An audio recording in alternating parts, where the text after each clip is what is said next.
we'll start with you. Supervisor Wilson. Present. Supervisor Arroyo. Here. Supervisor Bushnell. Good morning. And Supervisor Madrone. Yo, yo, yo. We do the salute to the flag, please. Morning, everyone. I pledge allegiance to the flag of the United States of America and to the republic for which it stands, one nation, under God, indivisible, with liberty and justice for all.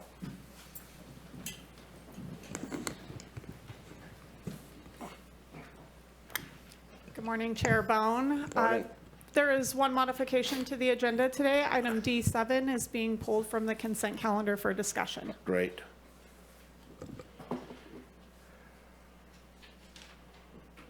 Is there any public comment on the consent calendar?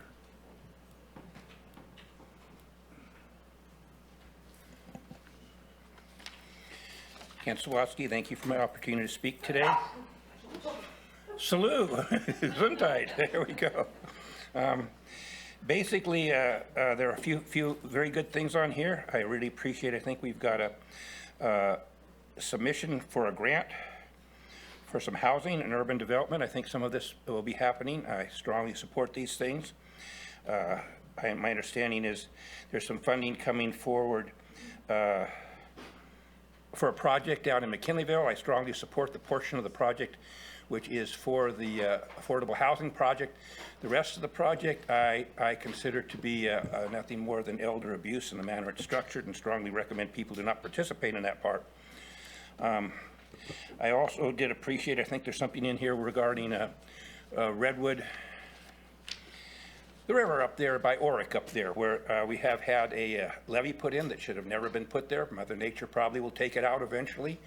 The rivers will all go back to winding around the way they belong, and man will no longer be a negative factor in there. I think that's in there somewhere. That's an agenda. Oh, excuse me. Well, I get a chance to speak on that later. Thank you. Appreciate the correction. I did support a couple other things in here. I do have a problem with the priorities that this board seems to have. Item 1 and 2 regarding plastic bags and things. There are way more important things, in my opinion, that should be addressed in this county than things of this nature. And as far as I'm concerned, until those things are done, plastic bags and things of that are not a priority to me, should not be a priority to you. The safety of the children should be a priority to you instead. So as far as I'm concerned, you can take some of those things and you can just shove them right where you know where the sun don't shine. So maybe the liberal people in this room, instead of looking down, probably in shame, would be listening to what I'm saying, might spend their time more appropriately taking care of the children rather than worrying about bulb outs, bags, and things of that nature. Thank you for my opportunity to speak. Seeing no one else, I'll bring it back to the board. Any comments or additions? Supervisor Wilson? Move consent Second. and say that public safety for children comes in all forms. Okay.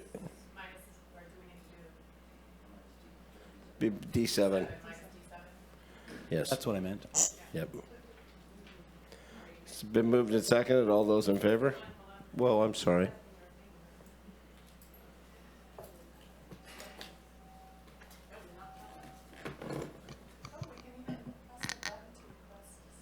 Yeah.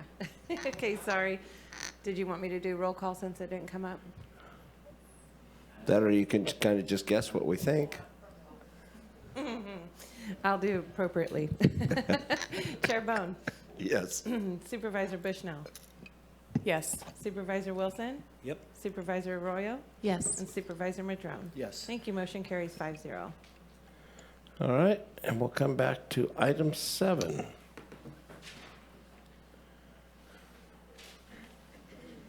Yes, you are. Yep. Yep.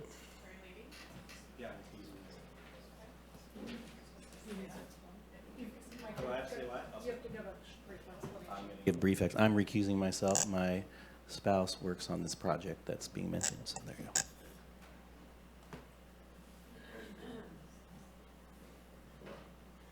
go. All right, Mr. Ford. Thank you, Chair Bohn, members of the Board of Supervisors, John Ford with Planning and Building. This is a request to allocate $3.5 million of money that has been received from PLHA, Local Housing Trust Fund, the American Rescue Act Plan, and it's going to go in two forms. One form is to the project in McKinleyville, the affordable portion of it, which is Life Plan Humboldt. There is 2 acres being set aside for 50 affordable senior units. There was a provision put into the Q zone that is in the property there in McKinleyville that said the county would allocate grant money to support an affordable housing project on this property.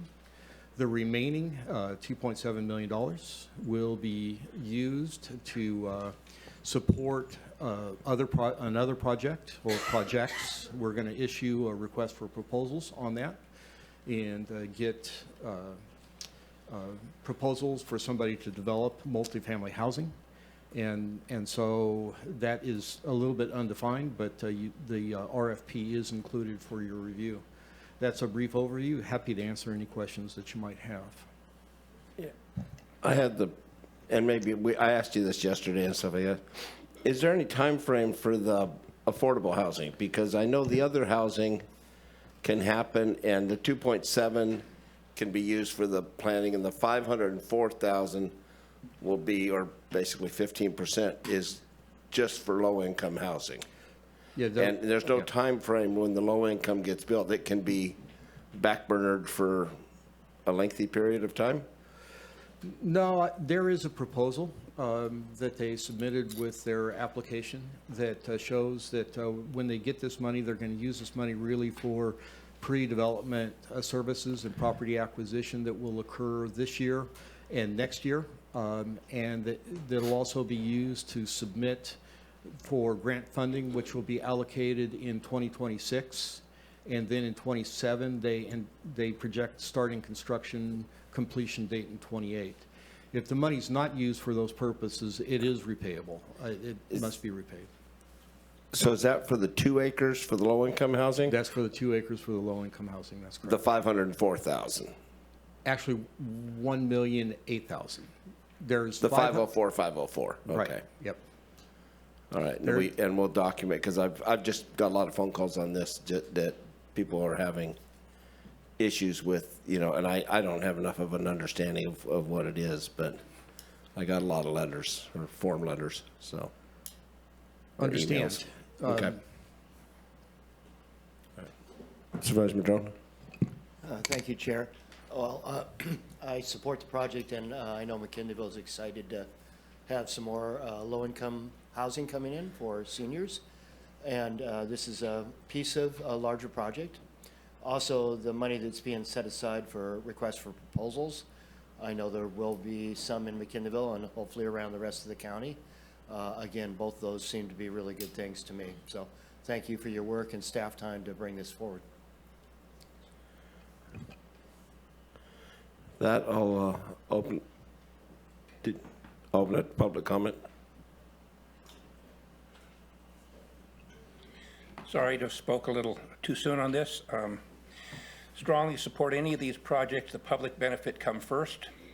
I think there's a concern out there that a lot of these projects, the things like the trails, the affordable housing, ends up being on the last of the list. And those should be the first things that are developed where the public actually has some benefit, rather than the for-profit, non-profit, for-profit projects is what we refer to them as.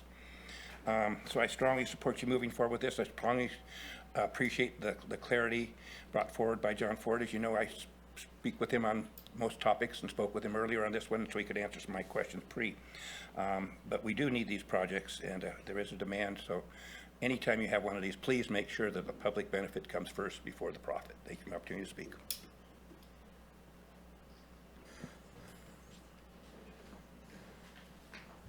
Hey. Good morning. My name is Beth Matsumoto. I'm the Director of Multifamily Development with Rural Communities Housing Development Corporation. We've been collaborating with Life Plan Humboldt for over a year now to bring this project forward in McKinleyville. We would be the partner with Life Plan Humboldt to develop the 2 acres into low-income housing. I think one of the concerns about taking a long time really has to do with an education on how we apply for funding for affordable housing. It's going to take public subsidy to be able to develop, a $20 million project that's going to be able to provide rents that are affordable to folks who are earning 60% or less of area median income. So we need that public subsidy to be able to bring that cost down. It takes a while, and we are seeing in the last tax credit rounds that we need over 50% in local leverage. That means local leverage that we're going to apply for state and other federal funding to be able to win a tax credit application, a tax credit allocation that is competitive statewide. So it's really important when you start prioritizing your funding sources, not to this $1 million that will go towards pre-development is extremely important to, again, leverage the other state and federal dollars, but also those other dollars are really important too, so that we can get enough public or local and state leverage to be able to compete for federal low-income housing tax credits. So we support this item, and thank you to staff for bringing it forward, and we encourage you to approve this item. Thank you. Can you answer a question? So what percentage of the housing that's going in here is going to be, they're going to be low-income apartments, and those are going to be houses from 1,800 to 1,300 square foot? Was that what I was reading? So go ahead. Anyway, yeah, if you do, how many units and how many are going to be low income, and then the time frame that the low income is going to be built? Yeah, so Life Plan Humboldt campus will include a 2-acre portion of affordable housing. It's going to be a separate but integrated, part of Out of the how many housing. acres then? Out of, I believe it's 13 acres. Okay, so So it's a larger less than campus 20%. of, Okay. of assisted living, and I wish Ann was here to, Life Plan could I do speak to too. their project. But we're focused more on the affordable housing. We're going to start applying for funding this year. It will take at least 2 applications to get, the funding in line. We hope to be able to start within 3 years. That's a really aggressive timeline, and that means that we're going to need the local leverage to be able to put forward a competitive project. Are the other units going to be started before those, though? We're hoping to start in the same time frame, Okay. but they are separate projects, and it really depends on, their funding strategy is a little bit different than our funding strategy. Okay.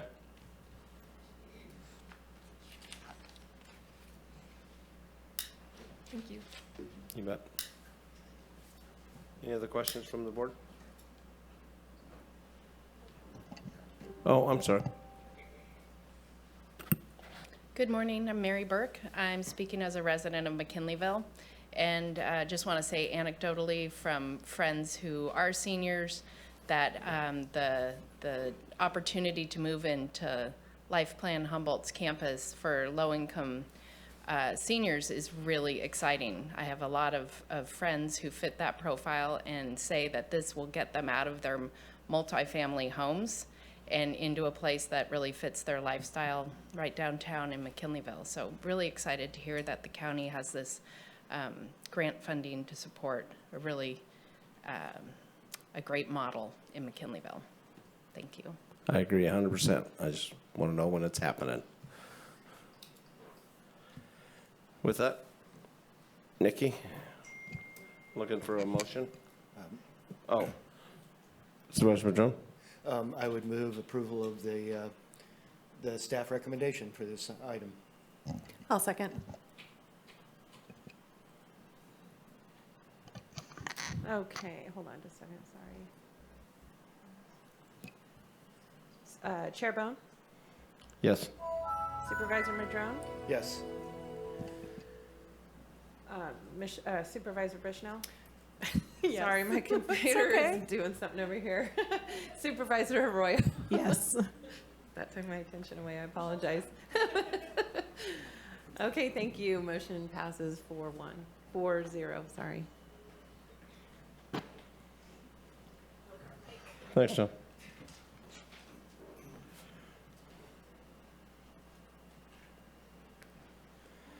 Now I'd like is there any comment on items that were not on the agenda?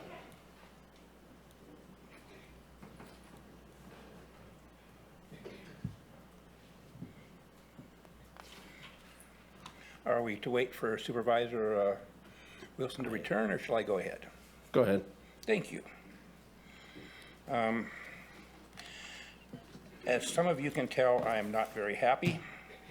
Respect is earned, and I'm rapidly losing my respect for the county and DHHS, Connie Beck, and the Child Welfare System Services. This has been ongoing for a long time.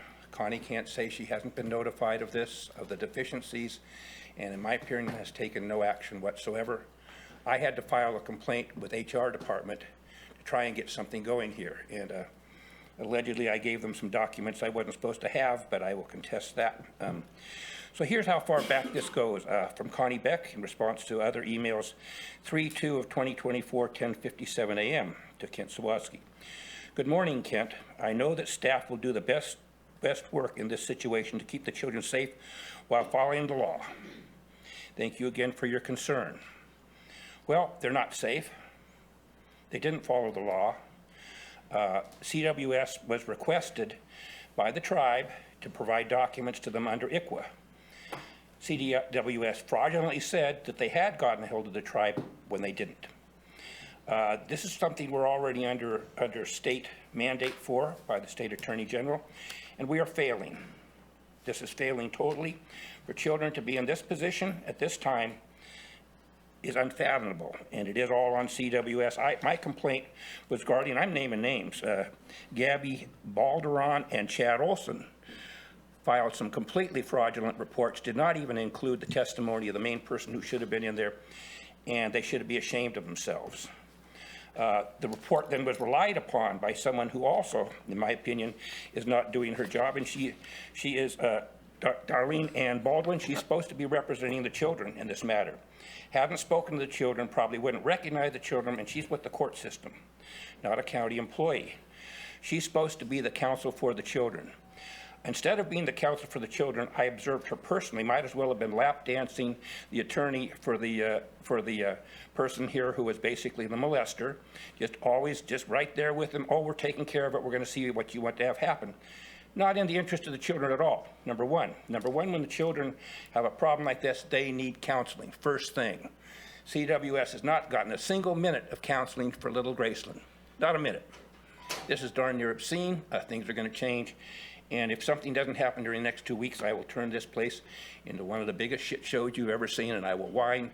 And you guys can go ahead and get a 15-second loop, because I'll be throwing obscene words out there because I'm not getting attention. This way, if that's what it takes, then I will go that and diminishes myself, but I'll do it to get these kids taken care of and all the kids in Humboldt County. You guys have a job. You ought to have a closed session next meeting, discuss this topic. And if you don't, well, then again, that's on you. They come up to you to speak. Thank you. Anybody else? Okay. Okay, we have a time set for 9:30. And we don't have anything. And we don't have anything in between. Can we start? We can't start early either. No, yeah, public works, that's the only one. It's not going to take, it's going to take longer than that. You guys want to sing campfire songs? Little kumbaya thing? We'll be, yeah. We'll be back in 6 minutes.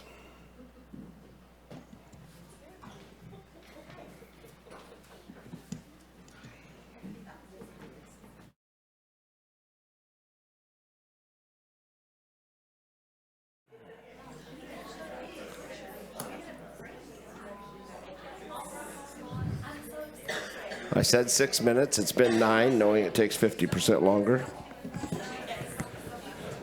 I know.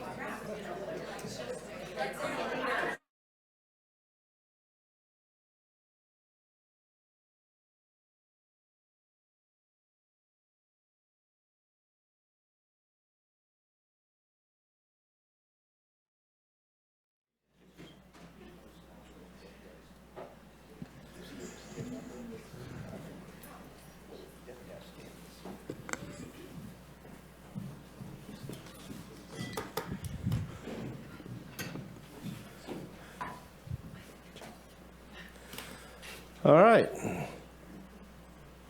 God, everybody got really quiet. Yeah. All right. This is going to be a fun thing. I think we did it last year in August, and now we're doing it. What we're going to represent, we've got from CSAC, Paul Danchek is going to do a little presentation. I'll turn this over to our CAO because she's staring at me like I'm supposed to turn it over to her. She's Thank speaking you. very loud with her looks.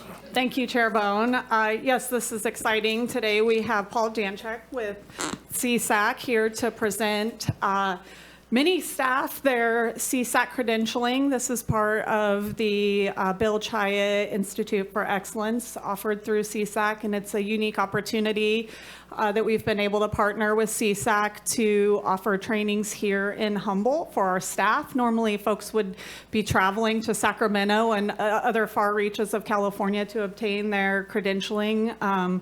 So we are very grateful for CSAC's partnership in this and the ability to offer these leadership trainings and professional growth and development to our staff.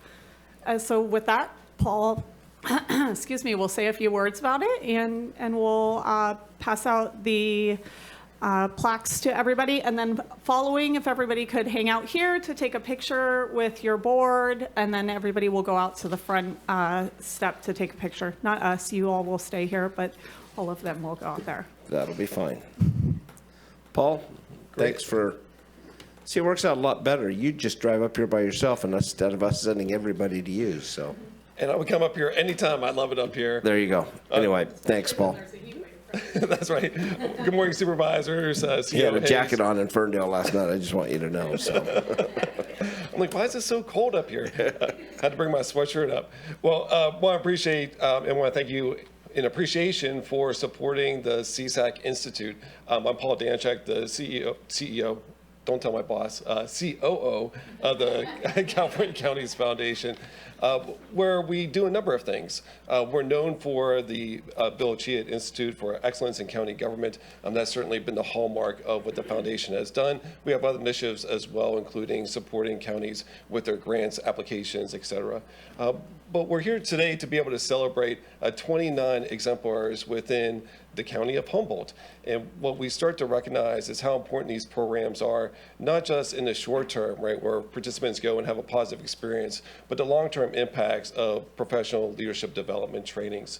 We see that in a number of different ways. We continue to hear stories from alumni that have gone through the program, that have come back to us and responded.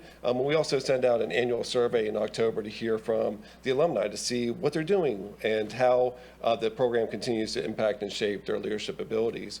Fundamentally, what the Institute does is help us to continue to be stronger leaders within our communities, because ultimately what we're trying to do is strengthen the communities in which we live, in which we operate, and recognize the importance of having professional staff to be able to do that. I do want to give a shout out to your team. You see them on a regular basis. I had the opportunity of working with them for 2 days in January, and they're a really impressive group. You should be proud of the work that they have done and continue to do to be able to support Humboldt County. It's really impressive within that space.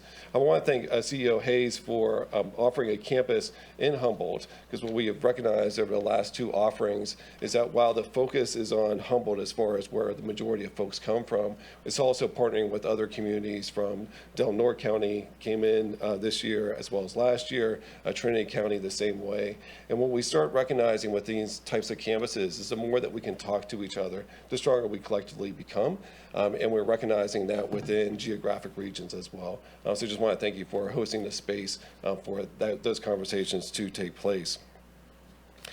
For today's presentation, I want to start off with having a few of the current participants who are now alumni to say a few words about their experience so you get a taste from their perspective and not just from our perspective from the Institute itself. And I want to introduce Nancy Stark. Nancy, come on up.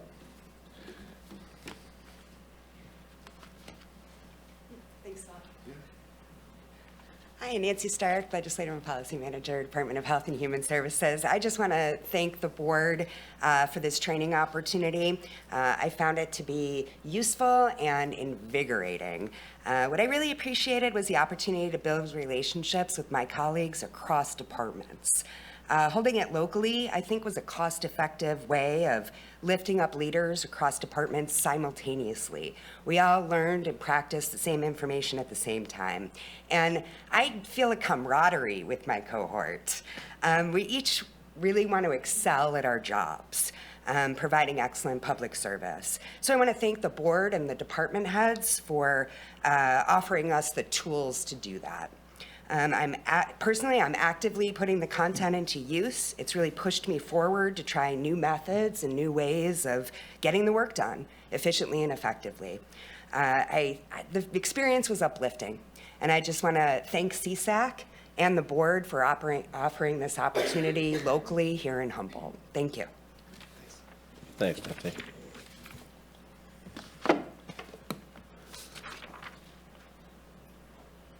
And Jessica Maciela.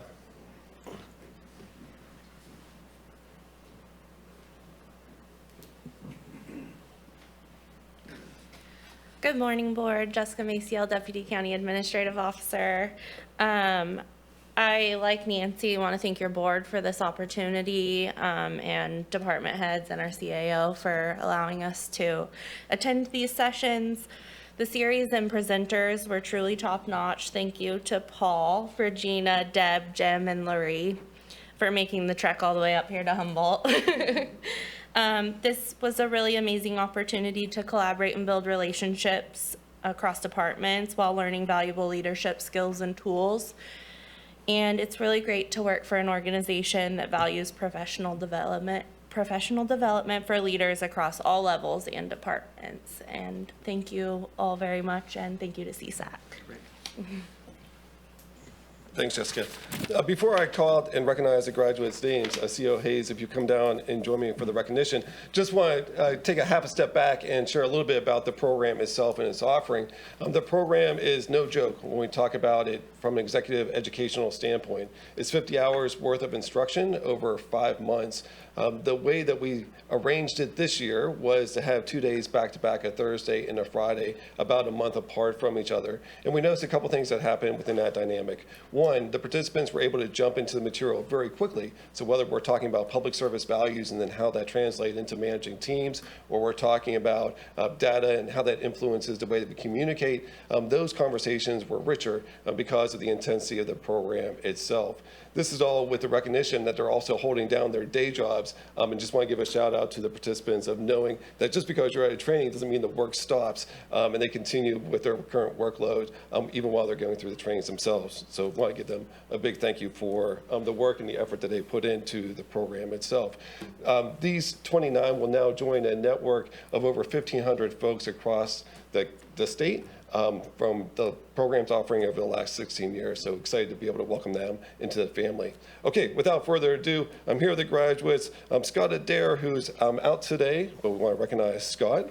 And when I call your name, if you could come up, receive your credential and your pin, and also hang around to the front. We'll take a picture of the dais once everyone's name is called. We can, if you want, you can start lining them up right here, because there's 29 of them. They won't fit right there. Okay, perfect. You guys know this better than I do. Okay, Sandy Alsop, Ryan Bishop, Justin Brood. You can go a little bit slower so they have a moment. I was trying to move the meeting along for you, sir. This is a big deal. Yeah. Patricia Church. Well, don't let her up here. Tracy D'Amico. Stacy Eads. Katerina Grialdo.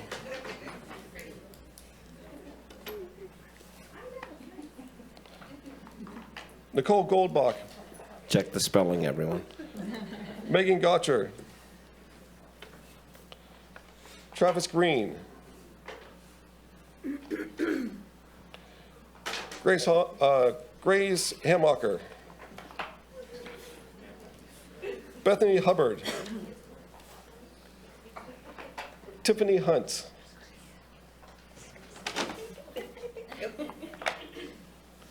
Lucinda Jackson. Kevin Johnson. Slow down, Paul. Slow down. I'm slowing down. I want to see how fast a CEO can operate over here. That's who you're. That's who I'm looking out for. You're overloading her. Oh, we're ready for Jessica. Jessica Maciel. Sophia Pereira.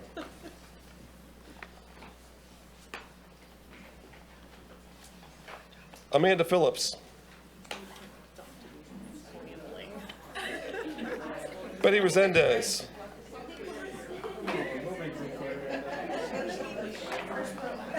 Natalie Romero. Suck in them thighs. Monica Roybal. Tyson Sanchez. Michael Shower. Michelle Stevens, who was part of the last cohort. I'm speeding up. I need to slow down. Oh. Where's that clock? I need to see my 30 seconds. Travis Smith. Nancy Stark. Renathan Bodo.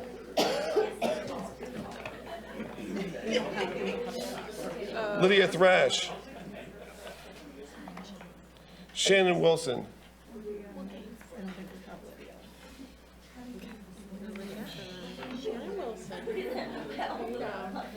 And supervisors, we have a special recognition that wasn't part of today's formal announcement with recognizing those graduates of the Institute. During Public Service Recognition Week, we recognized 5 exemplars across the state, and we're very excited to recognize one of your very own with Karen Clower. Karen, will you come up and join us?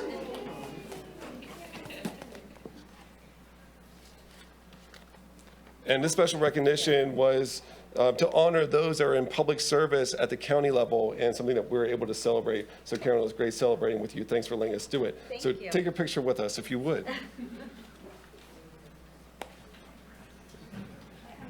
All right, direct us, Alex.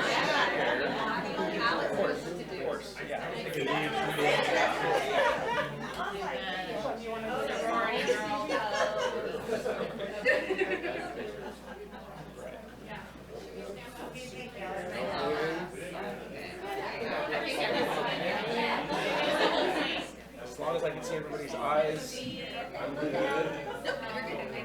Right.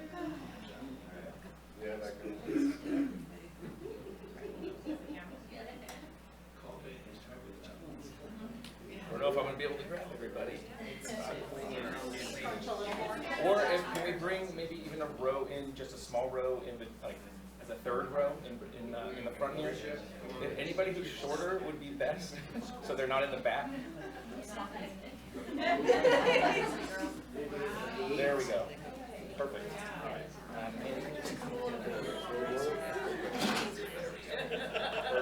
Perfect. As long as I can see everybody's eyes, perfect. Awesome. Great. Okay. I'm going to take about 3 here just in case anybody blinks. 1, 2, and 3. Another one. 1, 2, and 3. One more. I'm going to also grab some phones after this one for just a moment. 1, 2, and 3. Flashes are going off. Sorry.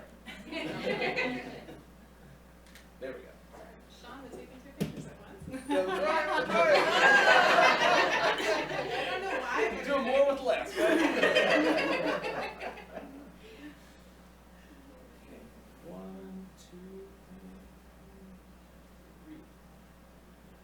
All right, we are good to go. All right. Yeah, of course. Okay. Orderly, I think they want you out on the front steps now. Good job, kids.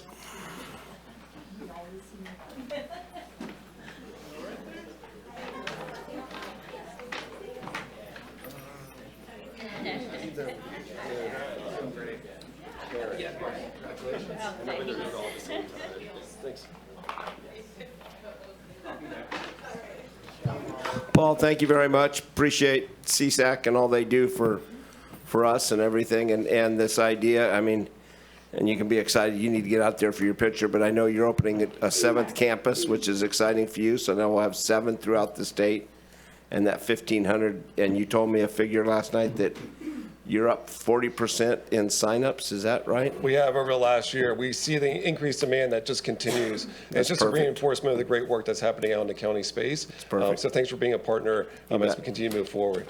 Thank All you. right.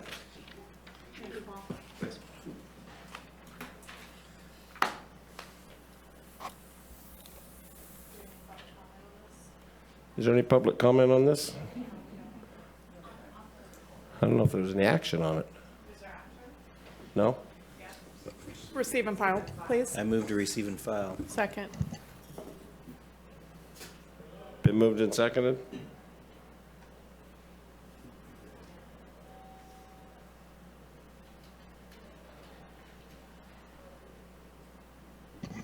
Supervisor Bushnell, Yes. Supervisor Wilson, Yes. Supervisor Arroyo, Yes. Supervisor Madrone, Yes. and Chair Bohn.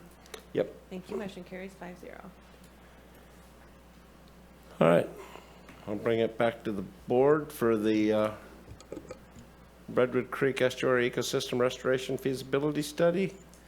And Hank's online. Hank, thank you.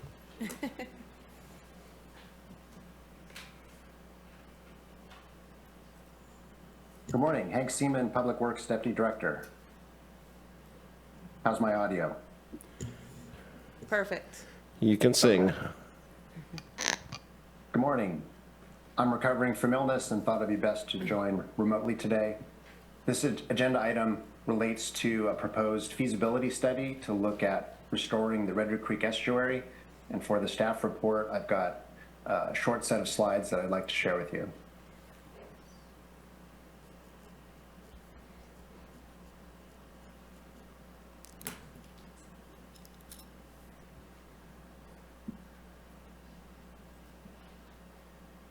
The Redwood Creek Estuary is up in the community of Oric, and Oric has one of our 3 county levees. This levee was built by the U.S. Army Corps of Engineers in the 1960s. We also manage levees in Blue Lake and Fortuna, and after the Army Corps of Engineers built these levees, the county agreed to be the local sponsor to operate and maintain them. And so Oric depends on the levee system for flood protection. Levees have performed well so far. There was the high flow event in January, and water got up within a few feet of the top of the levee in a few spots. And I often hear in Oric that these levees are the most important infrastructure for the community. So this image shows the lower Redwood Creek and estuary before the levees were constructed. And this is the estuary, which is really critical for fisheries. It's a critical transition area for salmon and steelhead to move from their freshwater life phase out to the ocean and then returning to freshwater to spawn. And you can see just the complexity of the estuary.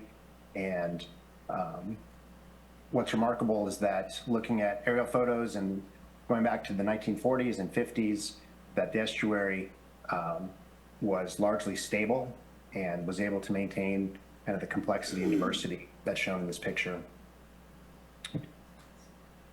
This is an image of the estuary almost 10 years ago. So the levees were extended almost to the shoreline, and they cut off the last meander bend of Redwood Creek and really altered the physical processes that maintain the complexity and diversity of the estuary. This is an overhead view. You can see the levees, sending Red Hook Creek right to the ocean, and especially during high flows, there's really very limited estuary left. And then one of the things with the construction of the levee is that it altered the sediment transport patterns.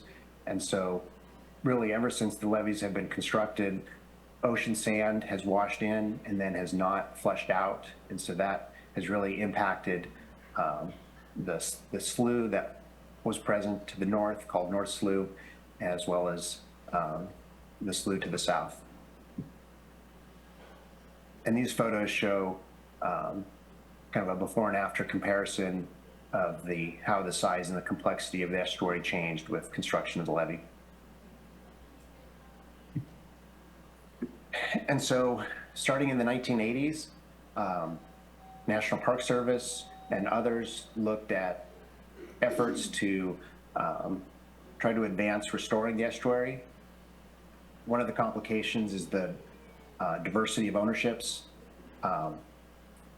There's portions of the estuary that are part of Red National Park. There's also privately owned parcels, and then the county owns the levee, and then the waterways are managed by the State Lands Commission. Public Works contributed to the restoration efforts by advancing a conceptual design report about 10 years ago with state funding.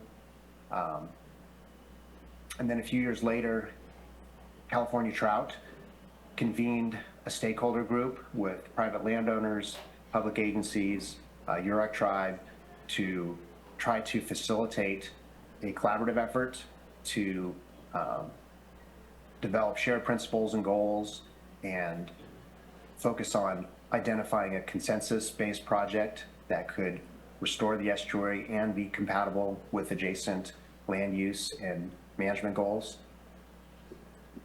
So that led to an interest in working through a Army Corps of Engineers program that can provide funding and support to do restoration for federal levee systems. And so in 2021, your board approved a letter to the Corps requesting that they initiate feasibility study. And the first part of that was completed in 2022. The Corps issued a determination that confirmed that yes, it would be in the federal interest for the Corps to move forward with exploring the feasibility of modifying the Red Hook Creek levee system to restore the estuary. And so there's still a lot of work to be done in terms of design and engineering and planning. One of the main elements to be looked at will be restoring Red Hook Creek to its original alignment around that last meander bend, and also trying to create conditions that are self-sustaining to maintain a larger, more diverse and complex estuary that's also connected to its tributaries. So that's the overarching goal. And so last year, the Corps of Engineers proposed partnering with the county on the feasibility study. Under this program, for the feasibility phase, there's a requirement for a 50-50 cost share. So the Corps will be leading their portion of the study, and then the county would need to pay 50% cost share. And so we're fortunate that the California Department of Fish and Wildlife has offered a grant agreement that would cover the county's costs for the cost share, as well as our staff costs. And then we're also proposing to collaborate with California Trout and the Yurok tribe. So we would have a contract with California Trout for them to continue to lead the stakeholder engagement portion. And then they have an agreement with the Yurok tribe, and the Yurok tribe would perform civil design, civil engineering services as part of the feasibility study. So before you today, we have a set of agreements that would help us move forward with the feasibility study. It will take approximately 2 to 2.5 years to complete. And then once we've identified, presumably we can identify a feasible project, then we would come back to the board for decision-making about moving to the next phase. One of the advantages of working through this Corps of Engineers program is that it creates eligibility for funding to help with implementation, with the final design and implementation. And if we go to that phase, then it's a 75-25 cost share, and the maximum federal contribution for the entire project would be $10 million. So we'd be looking at partnering with the state or other funding if we get to that implementation phase. So in conclusion, Public Works recommends that the board approve and authorize the chair to sign the attached general agreement for creation of the Redwood Creek Estuary Collaborative. That's a document that's a statement of intent among the principal stakeholders to work collaboratively on this effort. And we also recommend that the board approve and authorize the chair to sign the attached resolution, which approves the feasibility cost share agreement with the Corps of Engineers and also the grant agreement with the California Department of Fish and Wildlife and some associated documents. We recommend that the board approve and authorize the Public Works Director to sign the attached consultant agreement with California Trout. And we also recommend that the board authorize the Public Works Director to execute amendments to that agreement with California Trout that do not cumulatively exceed $50,000. That ends the staff report.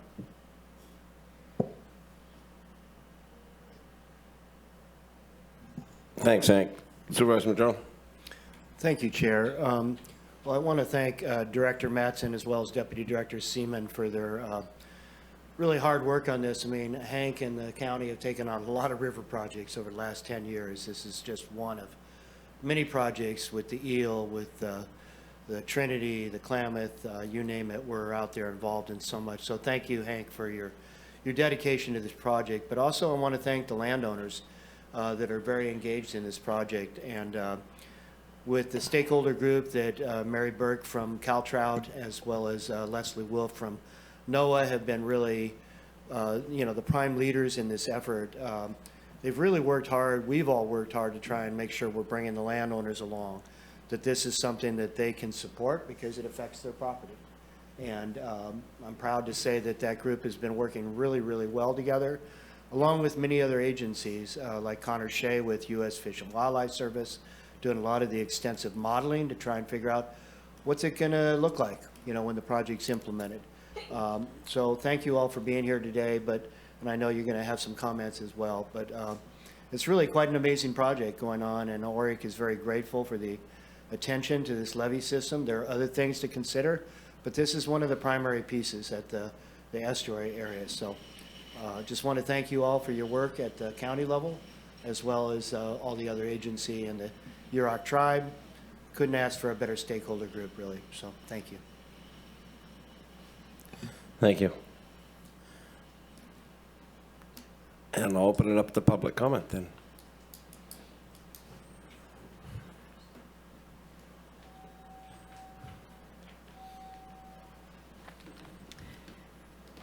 I'm Mary Burke with California Trout. I'm the regional manager for our satellite office up here, our field office in the North Coast. So we're a statewide nonprofit. But up here on the North Coast, this project, working to restore the estuary of Redwood Creek, was always described to me from joining the office as like the gold star for restoration on the North Coast, because the impact of restoring this estuary will be felt for those fish populations in the whole watershed. These projects, right, they don't happen very quickly, and indeed, it was initiated by the landowners, and Greg Hufford said to me, well, everybody says this is going to take 10 years. If it's really going to take 10 years, we ought to get started on it. And I'm just thrilled that we're at the point right now where I get to listen to your votes hopefully for this project, and we get to really take a big step in a meaningful way to move all the great work that's been advanced by our local collaborative group into a real design process. So we started back in 2017, 2018. We still have a couple years before that 10-year mark, but we started early in small group discussions with the landowners And so that initiation has been really key and central to the way that we work as a group. And you're hearing two things, a stakeholder group. We changed that name to a collaborative. So with the agreement you're signing, the general agreement is the Redwood Creek Estuary Collaborative. And that group, starting small and growing, you know, one entity at a time, we really developed a great way of working together that gives a lot of pre-work. We work on contingent agreements, joint discovery, and move towards collective action. So I'm thrilled to be here to represent the collaborative group, the Yurok tribe, the county, the Hufford Zubers, National Parks, NOAA Fisheries, U.S. Fish and Wildlife Service, the Land Trust, CDFW, and we also host the Army Corps. Did I get another minute to speak? I haven't got, Supervisor Madrone, go ahead, sir. You granted me another, okay.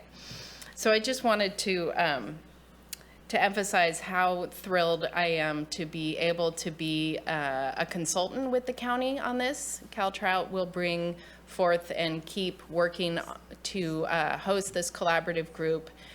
Part of that group is the work of Connor Shea, who brings an incredible suite of skills from a modeling and geomorphic perspective to this project. And so we've done a lot of work, and we're entering this process with the Corps with a great level of agreement. And I can't wait to see where it leads and how quickly we get there. So thank you for your support. Thank you. Hi, I'm Leslie Wolf with NOAA Fisheries in Arcata, and I've been the NOAA Fisheries representative for the Redwood Creek watershed since about 1999.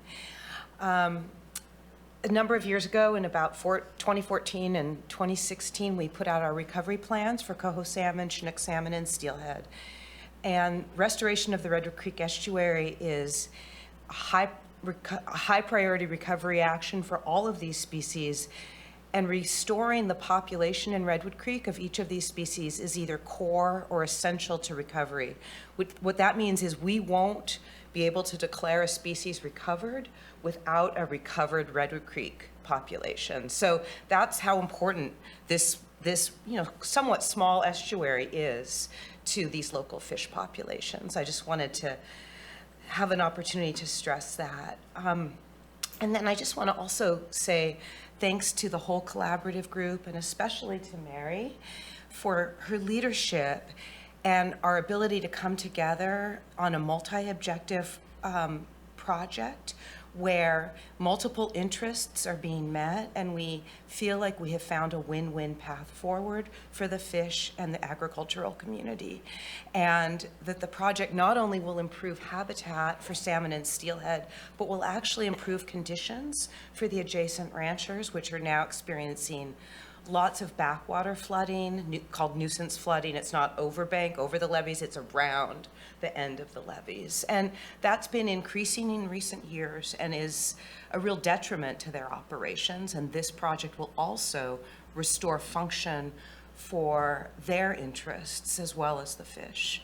So I just wanted to thank the board for your consideration on this. It's a really important step forward for salmon and steelhead recovery. Thank you.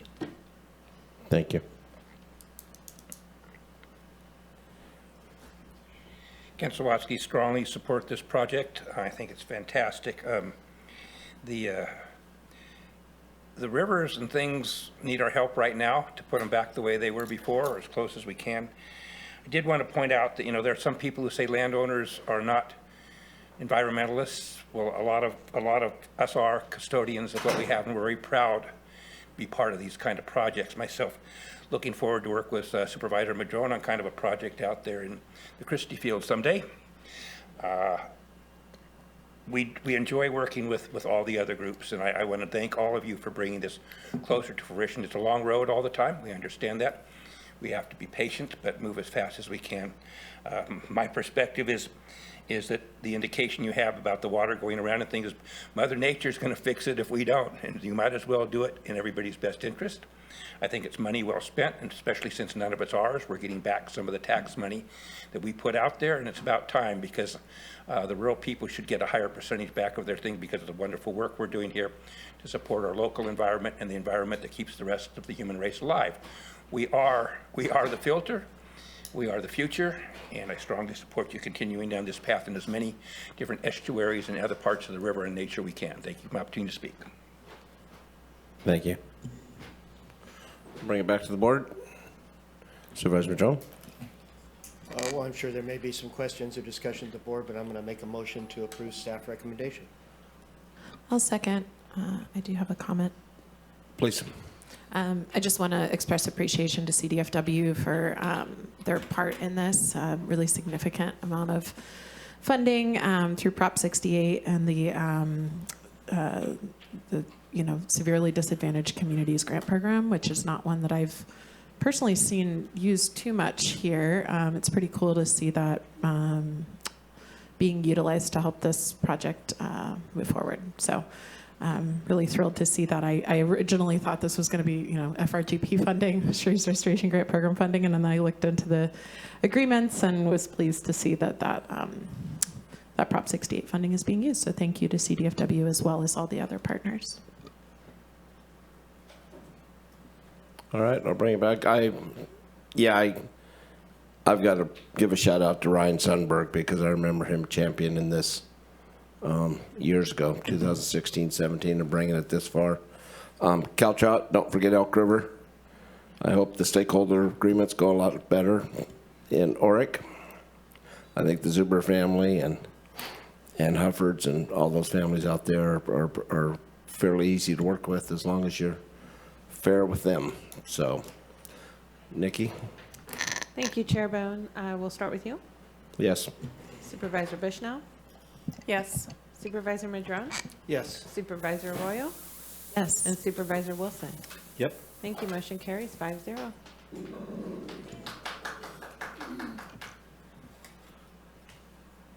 Well, I'm seeing a strong need for adjournment. We are adjourned. We will be dark next week.